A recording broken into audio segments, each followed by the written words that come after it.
selamat pagi. Selamat datang di bacaan hari ini, hari Jumat tanggal 12 November tahun 2021.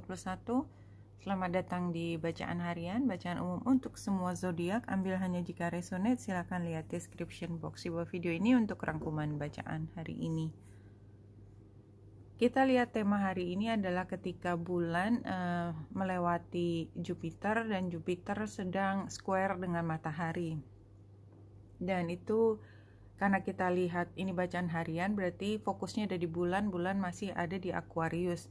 Dan artinya sekarang kita masih sedang melihat ke depan, rencana ke depan, dan ketika kita melihat arah masa depan, kita melihat ada dualitas ya. Dualitas tuh kita lihat dari square antara Jupiter dan matahari. Dua-duanya memanggil, dua-duanya itu kita punya dukungan ya, preferensi, tapi tidak sama dengan kemarin ketika melewati Saturnus, energinya beda.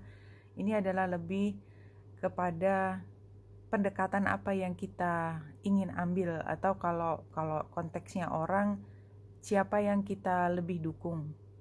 Dan mungkin yang lebih kita dukung adalah orang lain dibandingkan dari diri sendiri. Jadi kalau matahari kan sering kita gambarkan sebagai diri pribadi.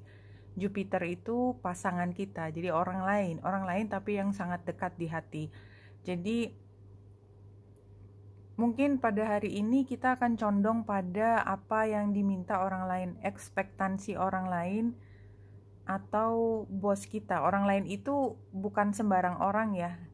Dan makanya ada konfliknya. Kalau misalnya orang lain ingin sesuatu nggak ada hubungannya sama kita, so what gitu loh kan, jadinya ya nggak pengaruh. Tapi ini pengaruh. Jadi tiba-tiba kita menyadari, oh ternyata apa yang kita jalani, kemana arah kita pergi, itu tidak sepenuhnya sejalan dengan apa yang diharapkan oleh orang lain. Dan pada saat ini mungkin kita bisa memutuskan, mungkin juga belum memutuskan, tapi tidak jadi masalah karena di Aquarius ya, artinya memang belum saatnya memutuskan juga. Jadi kita masih menimbang-nimbang, tapi kayaknya kok hari ini fokusnya lebih ke pengharapan orang lain daripada kita. Anyway, sebenarnya kita lebih paham bahwa yang kita inginkan itu kita inginkan dibandingkan dengan apa yang diharapkan orang lain, itu lebih mencakup banyak aspek ya. Dan kalaupun orang lain yang penting tadi punya harapan tertentu dan punya pikiran tentang kepentingan lebih besar, itu nggak terlalu sejalan dengan apa yang kita pikir tentang kepentingan bersama juga. Jadi beda aja pendekatannya gitu.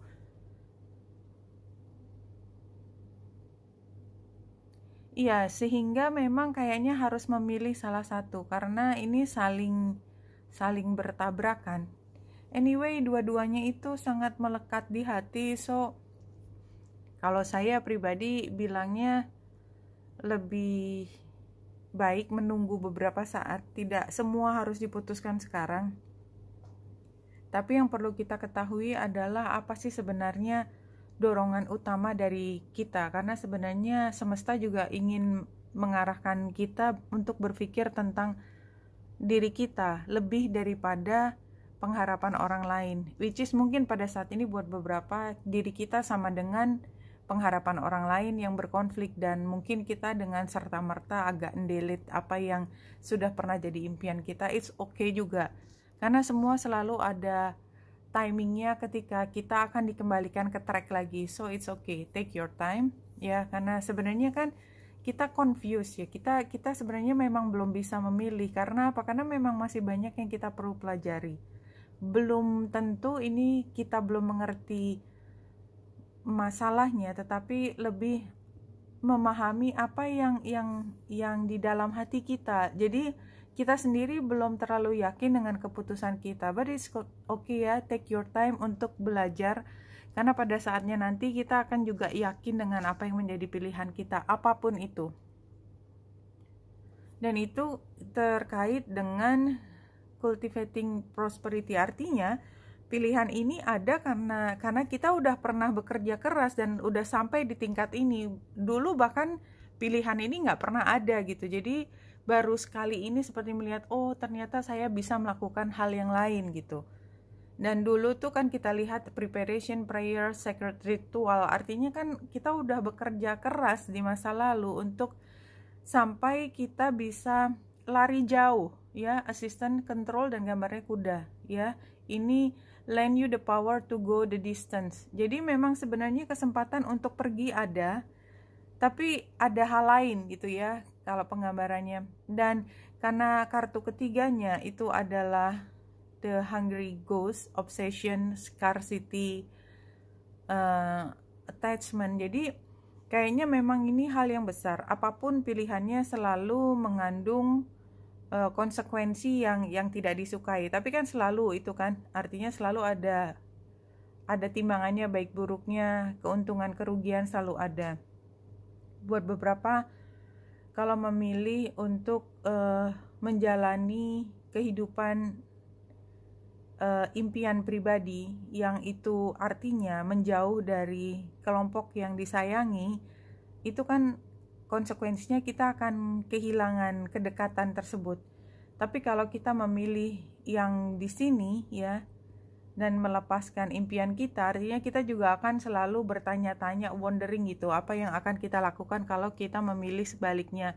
So karena ini dilematis banget, menurut saya let it go ya, let it go, lepaskan dulu, pahami dulu, tadi gambarnya buku juga kan, pahami apa yang sebenarnya kita inginkan.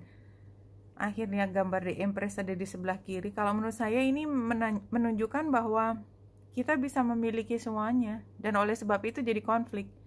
Konflik adalah ketika kita harus memilih salah satu, padahal kita bisa dapatkan dua-duanya, tapi nggak mungkin dapat dua-duanya. Jadi tetap harus memilih. Ini challenge-nya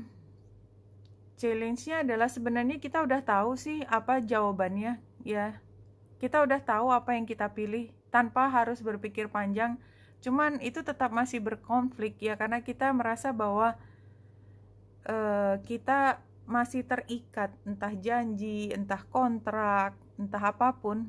Which is kalau di sini sarannya jelas keluar dari kontrak tersebut. Jadi artinya kalau kontrak itu berakhir, itu memang maknanya udah berakhir, selesai periodenya, keluar dari situ karena udah lewat. Tapi memang rasanya berat untuk pergi meninggalkan situasi ini. Kayaknya sih informasinya kalau menurut saya cukup konsisten. Konflik pilihan, dua-duanya kita sukai, tapi hanya bisa memilih salah satu karena dari keduanya itu punya jarak dan punya kekurangan, punya kelemahan. Kalau kita memilih salah satu, you are not responsible for making anyone else happy exactly, no matter how much you love him or her. Kalau menurut saya juga demikian. Jadi dua pilihan tadi, kalau mengikuti impian kita akan jauh dari mereka, dan mereka ekspektasinya kita di dekat mereka dan kita melepaskan impian kita. Atau kita tetap berada di area di mana orang yang mengharapkan kita di situ ada di dalam sini ya.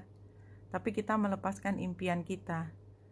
Kalau dari pelajaran saya, ketika saya menjadi saya sekarang subjeknya, ketika saya mengambil keputusan untuk tidak mengejar impian dan tetap berada di dalam lingkungan di mana saya diharapkan punya peran tertentu, dan saya bisa membuat 1000 alasan mengatakan bahwa kewajiban saya, panggilan hati saya terhadap apa yang menjadi tugas dekat dengan orang yang dekat di hati itu, maka pada saatnya nanti kita tetap berpikir akan mengejar impian kita, dan yang kita lakukan nggak pernah cukup buat mereka. Satu, kita mengecewakan mereka. Dua, kita mengecewakan diri sendiri, dan akhirnya nggak ada yang kita bantu, dan akhirnya tetap harus mencari impian lagi. Tapi bukan berarti ketika hal itu terjadi itu adalah kehilangan, tidak. Karena kalaupun itu terjadi, ya itu artinya kan delay aja, dan delay itu membuat kita lebih menyadari apa yang kita inginkan. Buat beberapa orang dalam satu hari sudah mampu mengambil pilihan. Buat beberapa orang, pilihan yang sama itu diambil setelah 10 tahun berjalan. It happens all the time. And keduanya oke menurut saya, karena dalam waktu 10 tahun, delay, di situ juga banyak pelajaran yang diambil, banyak pengembangan diri yang bisa dilakukan juga. So it's okay. Ya, Wenita Indrasari sini, semoga membantu. Salam hati dan cahaya.